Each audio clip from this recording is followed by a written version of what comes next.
বনের গভীর ঝোপঝাড়ের মাঝে মিনুর ছোট্ট হাতগুলো হন্যে হয়ে শুকনো কাঠ খুঁজছে। প্রতিটি ডাল যেন তার কাছে অতি মূল্যবান। কিন্তু বুনো পথের লুকানো কাঁটা যখন অতর্কিতে তার পায়ে বিঁধে যায়, মনে হয় সময়টা যেন থমকে দাঁড়িয়েছে। ক্ষতবিক্ষত পা আর ঘাম ভেজা শরীরের সাথে জড়িয়ে থাকা তার ওই ছেঁড়া জামাটা যেন মিনুর জীবনযুদ্ধের এক নীরব সাক্ষী। যন্ত্রণায় চোখ ভিজে ওঠে, শরীর আর চলতে চায় না। অবশেষে ক্লান্তিতে ধপ করে ঝোপের পাশেই বসে পড়ে মেয়েটি। চারপাশের নির্জনতা যেন তার এই নিঃশব্দ কষ্টের ভাগিদার হয়ে রয়। মিনু জঙ্গল থেকে কষ্ট করে কাঠ কুড়িয়ে আনে। তারপর সেই কাঠগুলো নিয়েই সে বাজারে যায় বিক্রি করতে।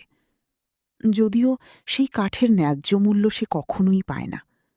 লোকেরা দরদাম করে খুব কম টাকায় কাঠগুলো নিয়ে নেয়। তবুও দিনের শেষে যে সামান্য কয়েকটা টাকা তার হাতে আসে, সেটুকুই যেন মিনুর কাছে অনেক বড় কিছু। কারণ সেই টাকাতেই হয়তো আজ তার পরিবারের চুলায় আগুন জ্বলবে।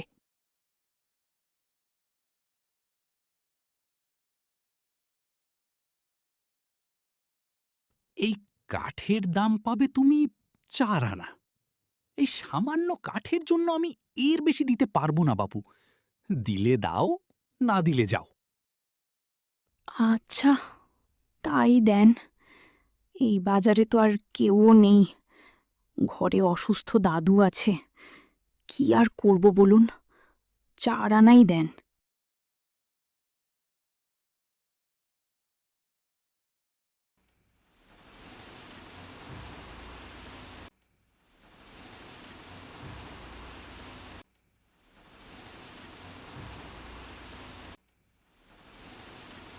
দাদু, উঠো। আর কত ঘুমাবে? আমি আসছি। উঠো, কিছু খাবে। এসেছিস মা? চল, কিছু খেয়ে নে। সারাদিন তো কিছুই খাসনি। ভাইরে, তোর এই সামান্য দিয়ে খেতে অনেক কষ্ট হয়, তাই না? আমার চোখ দুটো যদি ঠিক থাকতো, তাহলে তোকে এসব কষ্ট করতে হতো না রে। আচ্ছা দাদু, তুমি অন্ধ হলে কিভাবে? না রে দাদু ভাই, এসব অনেক বড় কথা। এখন আগে খেয়ে নে তো দেখি, পরে একসময় তোকে সব বলবো। মিনুর দাদু যেন মিনুর কাছ থেকে কিছু একটা লুকাচ্ছে। তার কথার ভেতরে যেন ছিল গভীর কোনো কষ্টের ছায়া। কিন্তু আসলে কি হয়েছিল? কেনই বা মিনুর দাদু অন্ধ হয়ে গেলেন? চলুন, আমরা ফিরে যাই অতীতের সেই দিনে, যে দিনটা বদলে দিয়েছিল তাদের পুরো জীবন। আজ থেকে প্রায় ১৫ বছর আগে মিনুর দাদু ছিলেন একজন খুব দক্ষ কাঠমিস্ত্রি। কাঠ দিয়ে সুন্দর সুন্দর আসবাব বানাতে তার জুড়ি ছিল না। গ্রামের মানুষ দূর দূরান্ত থেকে তার কাছে কাজ করাতে আসত। একদিন হঠাৎ দাদুর মনে বেশি লাভের আশা জেগে উঠল। আর সেই লোভের টানেই তিনি একা একাই জঙ্গলে চলে গেলেন নিজের হাতে কাঠ কাটতে। হঠাৎ পুরো জঙ্গলটা যেন কেঁপে উঠল। চারপাশে জোরে বাতাস বইতে শুরু করল। মিনুর দাদু ভয় পেয়ে চারদিকে তাকাতেই একটা রহস্যময় কণ্ঠ ভেসে এলো। এই, কে আমার গাছ কাটছে? দাদু ভয়ে কাঁপতে লাগলেন। তারপর আবার সেই ভয়ঙ্কর কণ্ঠ বলল, তুই আমার ডাল কেটেছিস, এর শাস্তি তোকে পেতেই হবে। শুনে রাখ, এই কাঠ দিয়ে বানানো সিংহাসনে যদি কোনো লোভী মানুষ বসে, তাহলে তুই অন্ধ হয়ে যাবি। এরপর পুরো জঙ্গলে রহস্যময় হাসির শব্দ ছড়িয়ে পড়ল। আমায় তুমি মাফ করে দাও। এ থেকে বাঁচার কোনো উপায় বলে দাও দয়া করে। এমন কিছু করো না। আমি বুঝে করিনি, বিশ্বাস করো। উপায় একটা আছে, কিন্তু সেটা পাওয়া খুব কঠিন। দাদু ভয় পেয়ে চুপচাপ শুনতে লাগলেন। তারপর গাছটা আবার বলল, কোনো এক গভীর জঙ্গলে আছে এক জাদুর আয়না। তোর সন্তান কিংবা তাদের সন্তান যদি কোনোদিন সেই আয়নাটা খুঁজে আনতে পারে, আর সেই আয়নার আলো যদি তোর চোখে লাগে, তাহলেই তুই আবার দেখতে পারবি। কিন্তু মনে রাখিস, এই গোপন কথা তুই কখনো কাউকে বলতে পারবি না। এরপর আবার পুরো জঙ্গলে রহস্যময় বাতাস বইতে শুরু করল।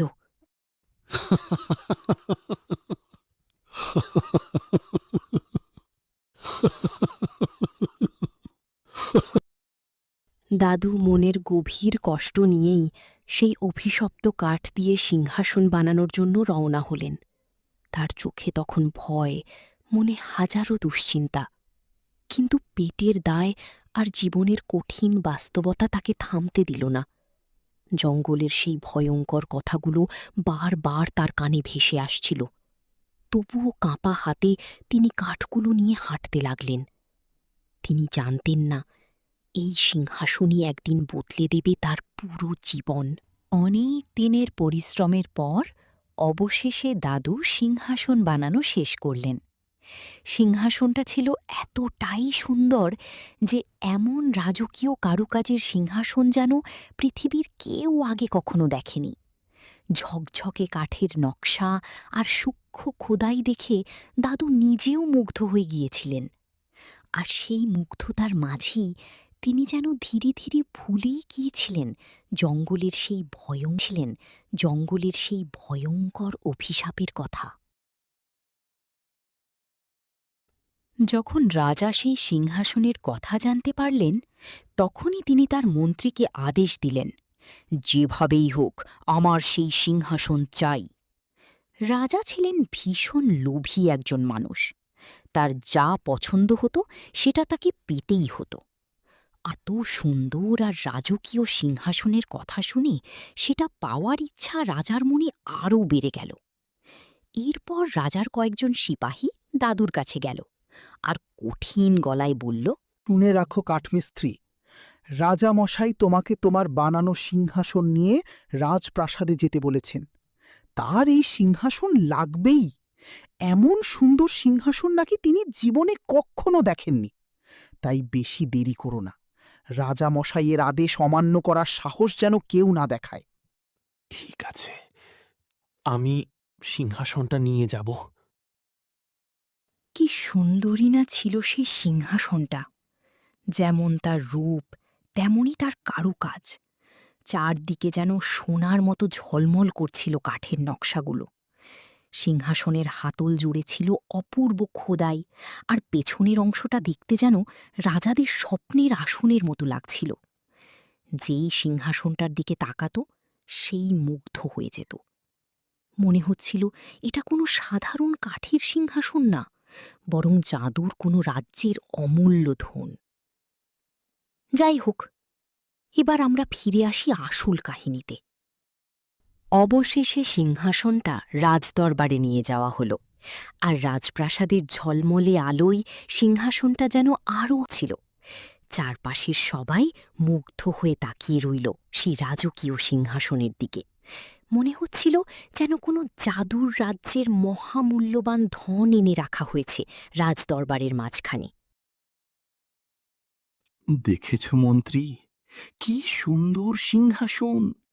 বাহ, এটা দেখে তো আমার প্রাণটাই জুড়িয়ে গেল। তোমার উপর আমি খুবই খুশি কাঠমিস্ত্রি। এমন অপূর্ব সিংহাসন আজ থেকে আমারই হবে। সবই আপনার দয়া রাজামশাই। দয়া করে যদি আমার পাওনা টাকাটা দিতেন।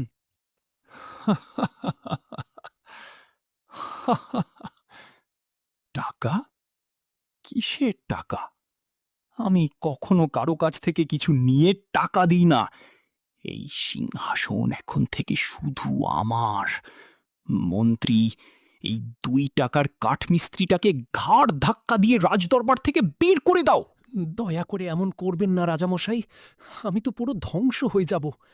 এই সিংহাসনে কোনো লোভী ব্যক্তি বসতে পারবেন না। দয়া করে এতে বসবেন না, আমি আপনাকে অনুরোধ করছি, এমন ভুল করবেন না। আমার সিংহাসনে আমি বসবো? তুই বলার কে?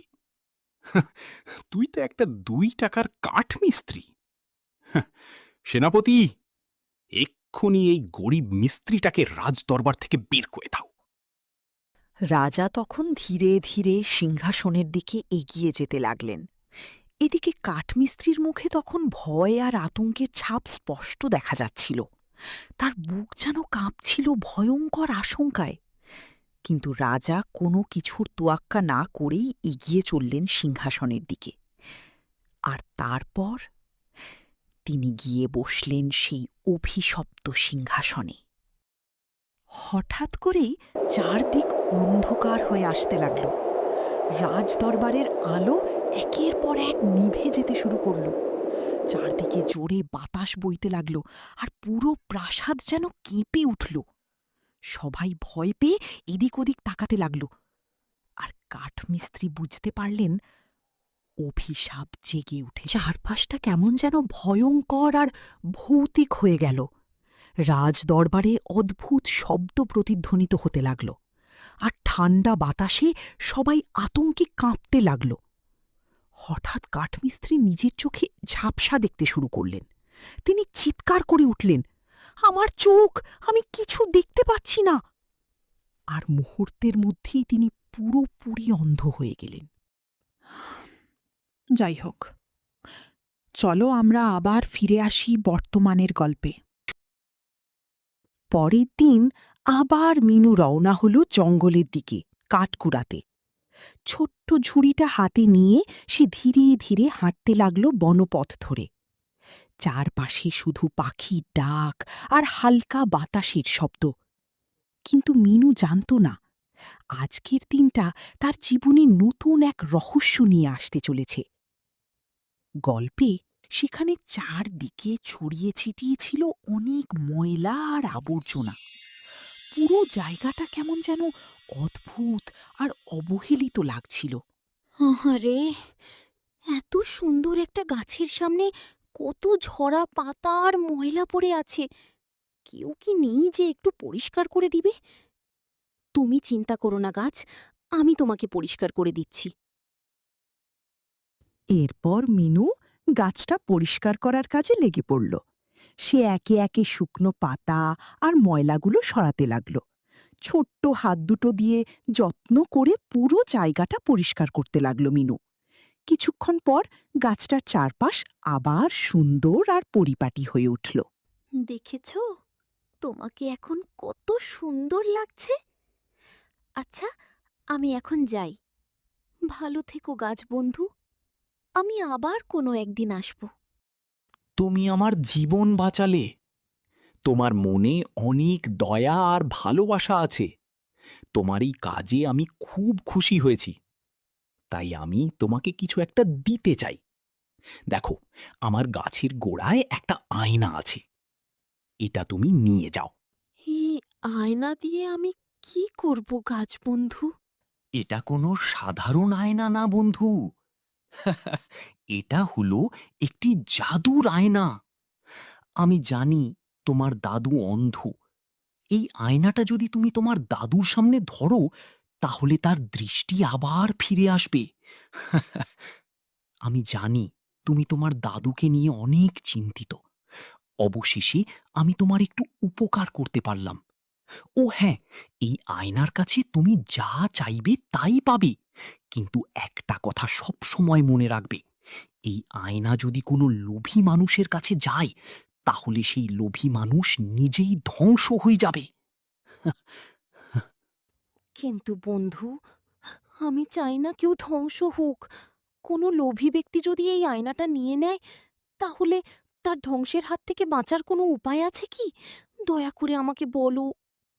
এভাবে বলো না বন্ধু, তোমার কথা তো আমি ফেলতে পারি না। তাহলে শোনো, আমি তোমাকে বলছি, যদি এই জাদুর আয়নাটা সেই মানুষটাকে ক্ষমা করে, তাহলেই একমাত্র সে বাঁচতে পারবে। না হলে তার ধ্বংস কেউ আটকাতে পারবে না। তখন আমারও কিছু করার থাকবে না বন্ধু। আমাকে ক্ষমা করে দিও। না বন্ধু, এতে ক্ষমা চাওয়ার কিছুই নেই। এখানে তো আর তোমার কোনো দোষ না। আচ্ছা, আমি এখন যাই। দাদুর কাছে তাড়াতাড়ি যেতে হবে। এই সুখবরটা দাদুকে দিতেই হবে। ভালো থেকো বন্ধু, আমি আবার আসব। তুমিও ভালো থেকো বন্ধু, নিজের যত্ন নিও। মিনু খুশি মনে বাড়ির দিকে রওনা হল, কারণ সে বুঝতে পারছিল আজ হয়তো তার দাদু প্রথমবারের মতো তাকে মন ভরে দেখতে পারবে। জন্মের পর থেকেই মিনু তার দাদুকে অন্ধ অবস্থাতেই দেখেছে। কখনোই দাদুর চোখে নিজের মুখটা দেখার সুযোগ হয়নি তার। কিন্তু আজ সবকিছু বদলে যেতে চলেছে। দেখা যাক মিনুর দাদু সত্যিই আবার দেখতে পারেন কিনা। দাদু, ও দাদু, উঠো তো, দেখো তোমার জন্য কি এনেছি। এখন থেকে আমাদের সুখের দিন আসবে। কি হয়েছে রে? বল তো, কিসের সুখের দিন আসবে আবার? আরে, তুমি একটু সোজা তাকাও তো। সোজা তাকাতেই দাদুর চোখ পড়ল সেই জাদুর আয়নায়, আর তখনই এক আশ্চর্য আলো চারদিকে ছড়িয়ে পড়ল। দাদুর ঝাপসা চোখ ধীরে ধীরে পরিষ্কার হতে শুরু করল। তিনি অবাক হয়ে চারদিকে তাকাতে লাগলেন।